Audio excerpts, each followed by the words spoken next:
السلام عليكم. يسعد صباحكم يا ولاد بكل خير. قاعده يا اختي لا بيا ولا عليا بالليل، وابص الاقيهم يقولوا لي ايه العايزين رواني ايه دلوقتي. ايوه عايزين رواني دلوقتي، يعني نجيب لك حاجتها واعملي لنا رواني. نفسنا في حاجه مسكره ونفسنا قوي في الرواني. رحت قايمه عاملاها، استعنا على الشقه بالله وقمت عملت الرواني. بص يا ستي، شايفه الجمال. رحت اول حاجه هنعملها هنستعد بالشربات بتاعها.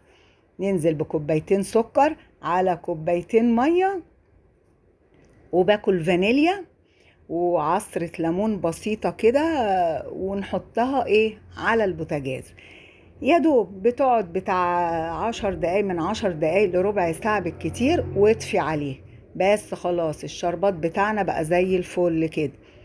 نبتدي بقى نعمل لهم عجينة الروان.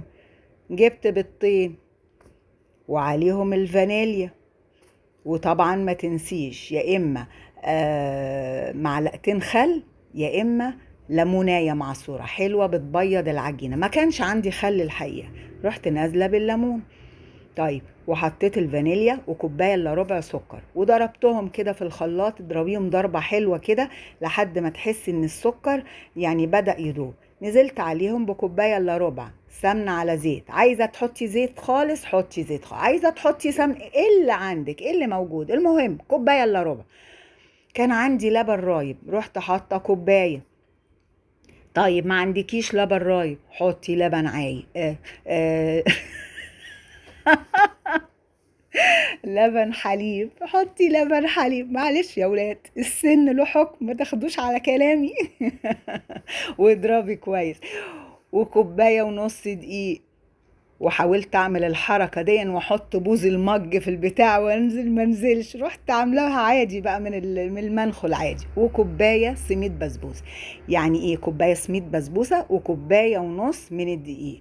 وباكو طبعا بيكنج باودر، وتلات اربع معالق جوز هند، بيدوا تيست حلو قوي للكيكه ويخلوها جميله، ودي بتبقى مميزه الرواني بتاعتنا. بس واضربيهم كويس كده لحد ما تلاقي كلها اختلطت كده مع بعض وبقت العجينه حلوه يعني. والحقيقه يا ولاد ان هو كان مفروض اعمل طلب بيضات، بس فتحت التلاجة ما لقيتش الا بيضتين اتنين، فحسيت ان العجينة يعني جافة شوية. قلت يا بت حطي علبة زبادي، طريها طريها، ربنا يطريها علينا وعليكم. رحت حاطه علبة زبادي كده صغيرة، ظبطت المقدار وخلت العجينة حلوة كده. بس كده خلاص زي الفل، بقت في منتهى الجمال. هتجيبي الصينية بتاعتك ودهنيها دهنة سمن كده، وكالعادة بتضريها بشوية دقيق عادي جدا زي ما بنعمل أي كيكة.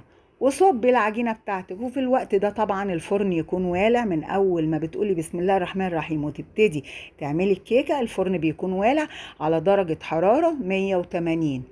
ولعيه كده بتاع 10 دقايق أو ربع ساعة.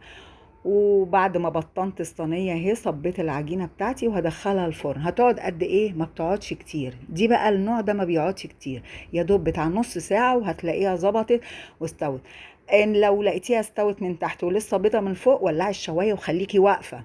يا دوب مفيش يعني دقيقة بالكتير وهتلاقيها احمرت وبقت جميل. وهزيها هزتين كده وطلعي الهوا منها، وان شاء الله بايد معلقة كده روحي عاملاها، طلعي الهوا عشان تطلع مظبوط. بعد نص ساعة بالظبط او نص ساعة و5 دقايق بالكتير طلعت. سقيتها بالشربات. الشربات مش لازم يكون بارد خالص، بس مش مغلي، يعني يكون هادي. اسقيها بقى بالشربات اهي، شربتها في ساعتها. بس كده.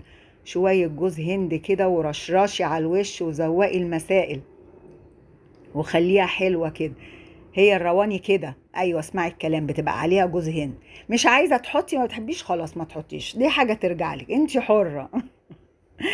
بس كده. عايزة تستبدلي كمان كوباية اللبن بكوباية عصير برتقال، انت حرة برضو، اعملي كده تبقى جميلة برضو. اذواق يعني، ممكن اللي تحبيه تعمليه واللي ما تحبيهوش استبدليه بأي حاجة تانية. مش عايزة جوز هند خالص، خلاص ما تحطيش. بس كده. وطبعا كان مفروض ان انا اسيبها لحد ما تبرد، لكن خلاص يعني العيال مستعجلين وعايزين ياكلوها. رحت مقطعاها بقى وهي سخنة.